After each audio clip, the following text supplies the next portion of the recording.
Hello! Welcome again to my vlog. So, today, nandito kami ngayon sa isang playhouse or play store. So, kung makikita nyo dyan, 1 hour is 150, 2 hours 250. Tsaka na-unlimited sila. Maganda yung lugar na to kasi maraming mga options na pwedeng gagawa. May trampoline, 1, 2, 3, 13. mga bikes, ako. So, yung bata tingnan nyo, yung baby ko 2 years old pa lang yan. So, he's really enjoying his time. Yung naman, sorry yan. So, nag-enjoy ko na pati yung mga nakatanda nag-enjoy. Ito naman nakikita na ngayon talagang days na gusto mo lang.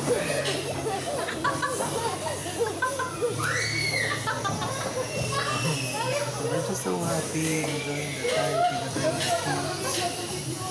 Saka mag-iwan sa for kids only. So yung mga malalaki is for them. So yun lang, we were having a good time. Tapos, kaya ginawa ko tong video. Yung video na to is just, ang sole purpose lang ito is just to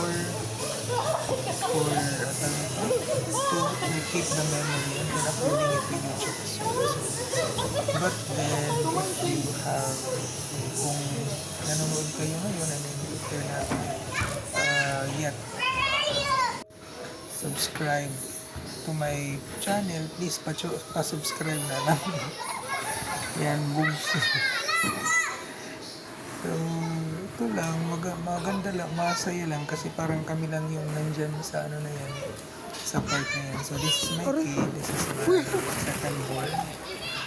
She's also happy. And then, this one is Axel. Kasi naman nila. Yan, so they are really having a good time. Ito naman yung first one ko. So, this is actually one of the perks of work but then you really have to be tough enough kasi merong days talaga na wala kang work. Pero hindi namang days na marami kang work. Yun lang, balance lang.